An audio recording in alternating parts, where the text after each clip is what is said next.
أعوذ بالله من الشيطان الرجيم بسم الله الرحمن الرحيم الحمد لله رب العالمين السلام عليكم ورحمة وبركاته барлықтарыңызға Алланың игілігі мен сәлемі болсын. Бүгін Алла қаласа Құранның кезекті дәрсі ережелерге өтеміз. Алдымен ниеттеріңізді жаңартып алыңыздар. Я Раббым, тек қана өзіңнің разылығың үшін дәрістерді оқуға ниет еттім, тек өзің жәрдем етіп жеңілдігін бер, жеңісін бер деп. Бисмилля, дәрісімізді бастаймыз. Бүгінгі тақырыбымыз мәт. Мәт деп аталады. Мәт дегеніміз ол созу деген мағынаны білдіреді. Араб тілінде дыбыстың созылып оқылуы. Бізде мәт әріптері әлиф, яй, уәу. Араб тіліндегі ең алғашқы дәрісте мен сіздерге фәтха, кәсра, дамма дегендерді өттіге.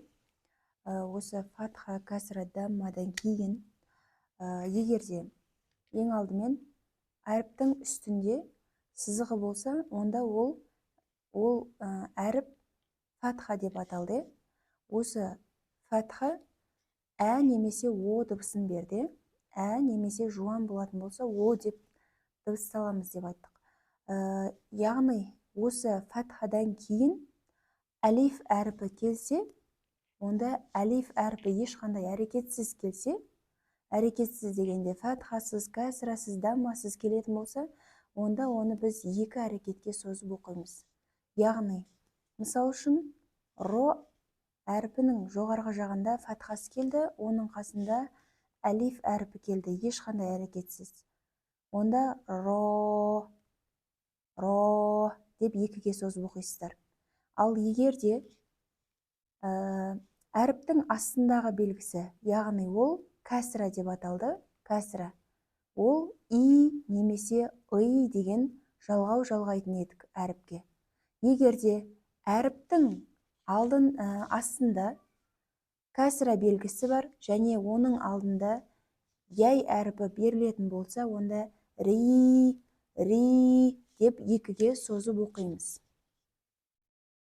Ал егерде әріптің жоғарғы жағында үтір белгісі болса, біз оны дамма деп атадық және оған біз у деген дыбысты жалғадық. У болса, әріптің жоғарғы жағында у белгісі бар және оның қасында ешбір әрекетсіз у әріпі берілсе, онда у әріпін екіге созып оқимыз. Ру қосамыз тағы да бір у. Ру. Яғни, мәт әріптері бізде әлиф, яй, уәу әріптері. Бірақ бұл мәт әріптері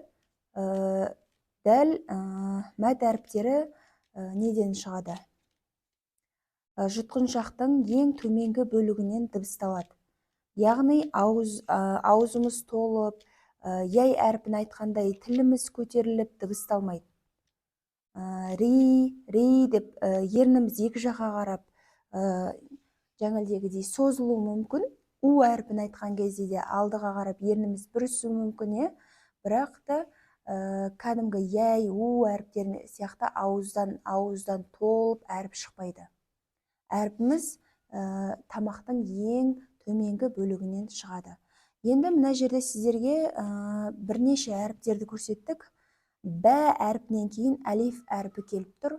Екіге созамыз. Бә, би, бу, тә, ти, ту, сә, си, су, жә, жи, жу, ро, ри, ру, зә, зи, зу, мә, ми, му, қа, қи, қу, лә, ли, лу, кә, ки, ку.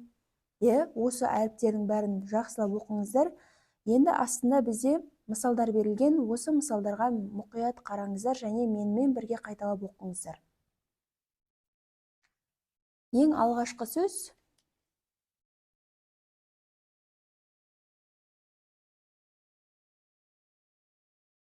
уш, уш, ку, ушку, ро, ушкуро, ушкуро, унсуро, унсуро, унсуро, اعلما اعلما اشكري اشكري انصري انصري اعلمي مكرما مكرمانان مكرمانان مسلمان مخلصان منفقان منفقان مكرمون مسلمات منفقان منفقان مسلمون مخلصون مطلوبون. Мына жерде екі мәт келіп тұр. Бір сөзде екі мәт. Мәто, лу созамыз, бу созамыз. Мәто лубуна, мәто лубуна. Мәл, хәл, нәр, жәр, жәh, шәм, кәләм. Мына жерде ләм әлиф келіп тұр. Ләм әрпіне әлиф әрпі қосылғанда осылай жазылады. Сәләм, сәләм, хисәб, мил, мил.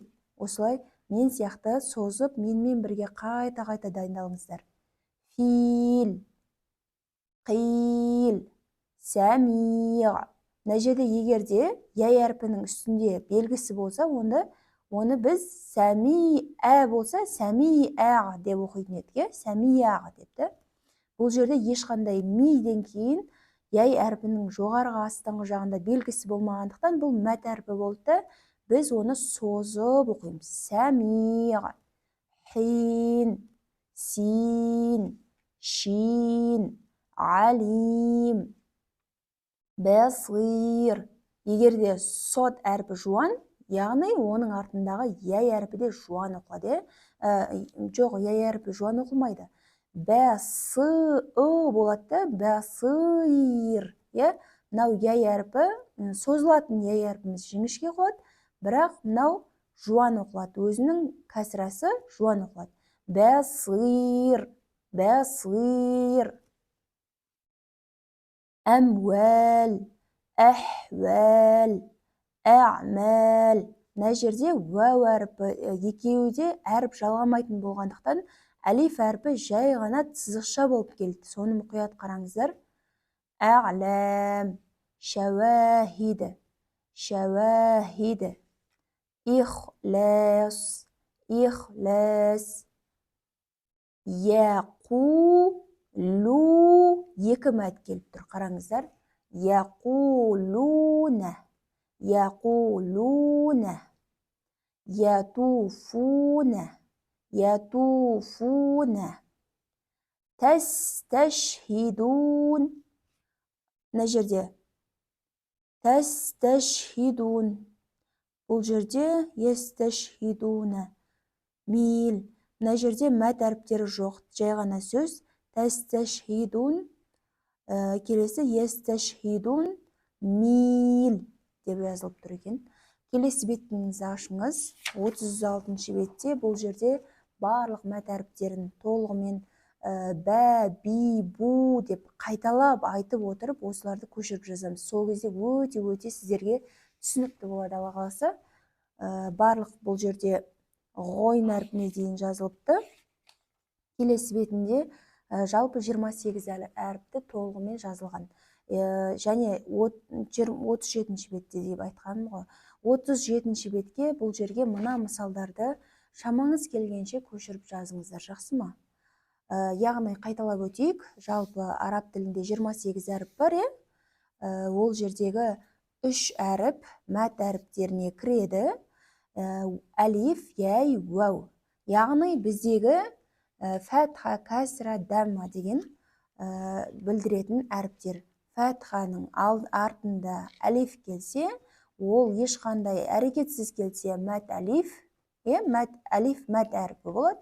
Егер де кәсірадан кейін яй әріпі келетін болса, және ол яй әріпінде де ешқандай әрекетсіз келетін болса, онда да ол да яй деген мәд әріпі болады.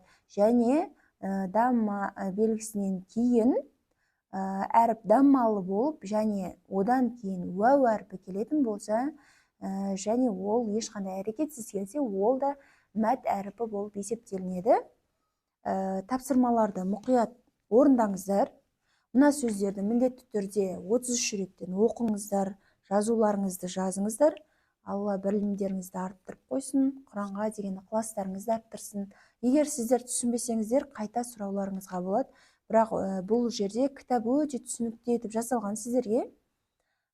Бұл біз саған түсірілген берекелі кітап аяттарын ойланып оқу үшін деп Сод сүресінің 29 аятында Аллах тағала бізге мәлімдеген. Алла білімдеріңізді арттырсын, сондай пайдалы, хайырлы, ізгі, жеңіл түсінетін білімдерден болуын Алла нәсіп етсін. Ассаламу алейкум ва рахматуллахи ва баракатух.